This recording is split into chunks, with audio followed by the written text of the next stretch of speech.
What's up mga kamobs? Balitang movie muna tayo dyan. Mga balita natin ngayon para sa mga horror movie fans. Crime horror movies na lalabas ngayong taon.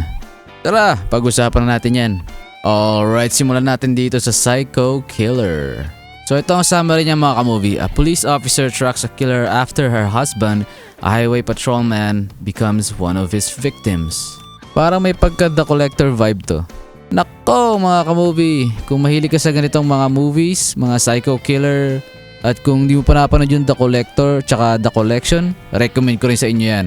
So dalawang movies yon, The Collector yung una and then The Collection yung sumunod. Mas nagandahan ako sa Collection yung sequel. Pero kayo mga ka-movie, kung di nyo pa napanood yan, promise, recommend ko sa inyo, panoorin nyo yan. Isa to sa mga best Psycho Killer movies para sa akin. Okay, balik muna tayo dito sa Psycho Killer movie na ipapalabas ngayong taon. Bida pala natin dito ay si Georgina Campbell. She's gonna be playing as Jane Thorne.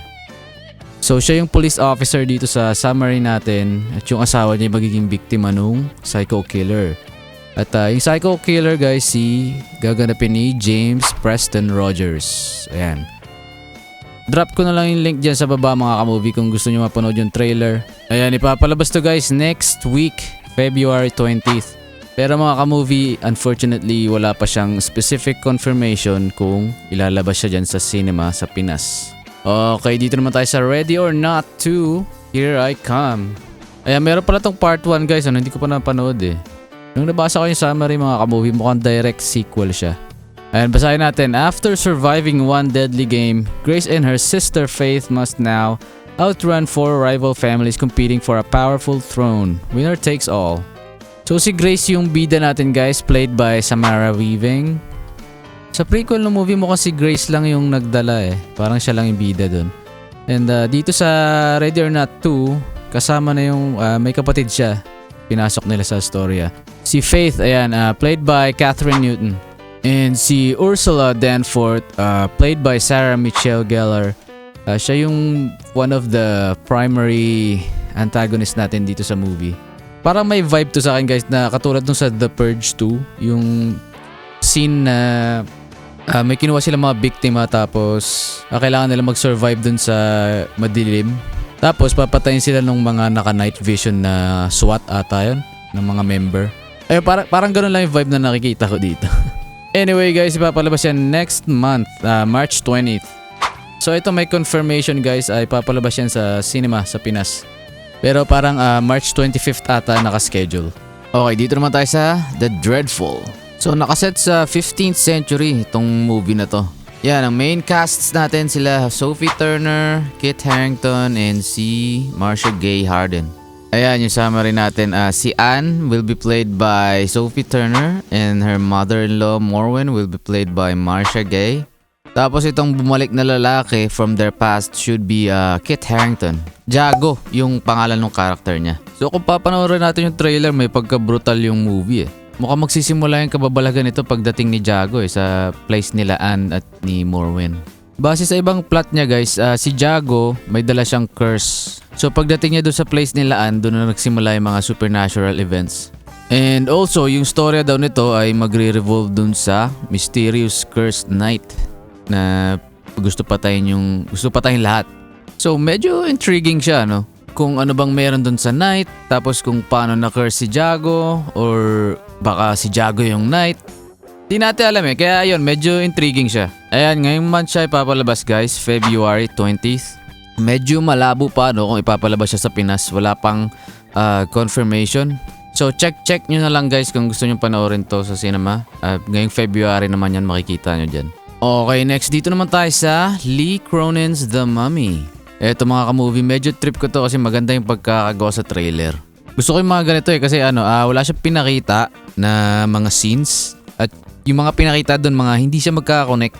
Kaya parang wala kang halos idea kung ano mangyayari doon sa movie. Pero syempre may summary siya, ayan. So yung daughter dito ng journalist nag-disappear ng 8 years. So tingin ko yung daughter, yan yung magiging The Mummy. Wala akong source guys kung sino yung gumanap ng The Mummy dito. Hindi siya pinapakita. Pero ang mga main casts natin sila Jack Reynor, May Calamawy, and Laia Costa. Ayan, hindi ko sila masyado kilala. Si May Calamawi lang kilala ko. Kasi nandun yan sa Moon Knight, Marvel, kung nanonood kayo guys sa Disney+. Mukhang straight horror movie to na guys, no? Hindi siya katulad ng OG natin na The Mummy, na pinagbidahan ni Brendan Fraser tsaka ni Rachel Weisz. Parang ang dating na to sa trailer, parang supernatural horror siya. So anyway mga ka-movie, April 17th siya ipapalabas yan ngayong taon. Okay, dito naman tayo sa They Will Kill You. Ayan, summary natin, medyo tingin ko parang may pagkahawig sa Hostel to, you know guys. Napag-nood nyo ba yun? Yung 3 movies ata yun or 4. Medyo nga, sobrang brutal nga lang yung movie na yun. So ayan, summary natin, a woman takes a job as a housekeeper. And then yun nga, yung building, hindi niya alam, dami palang nawawala, may history ng mga madaming nawawala. Tapos later niya marirealize. Ayan, yung main character natin na housekeeper ay gaganapin ni Zazie Beetz. Ayan, siya yung gumanap nung Domino sa Deadpool. Yung powers niya doon ay swerte lang talaga siya. Tapos dito main character natin siya guys. Ibig sabihin magsusurvive siya. Talaga swerte pa rin no, kahit ibang pelikula. Ayan, yung ibang casts guys, hindi ko na masyado kilala. Si Heather Graham lang yung kilala ko. Ayan, kasi isa yan sa mga childhood crush ko. Kasabay ni Winona Ryder. Okay yan mga ka-movie, March 27th next month siya ipapalabas. At sa Pinas naman, March 25th. Okay, up next, dito naman tayo sa The Bride. So yung genre ng movie na to, horror, comedy, drama, and romance. Ayan, kung medyo mahilig ka sa ganyang mixture ng genre, baka magustuhan mo to. At magagaling naman yung mga lead casts natin dito. So ito yung summary, si Frankenstein, alam nyo naman si Frankenstein, marami na tayong movie ng Frankenstein. And nag-request siya dun sa doctor, ayan si Euphonius, nagagawan siya ng companion. So ayan, yung pinatay dito na babae sa trailer, ayan yung magiging bride ni Frankenstein. Ayan, mga main stars natin dito, si Christian Bale, siya yung magpiplay ng Frankenstein. And nandito rin si Jake Gyllenhaal. And yung bride ni Frankenstein will be played by Jessie Buckley.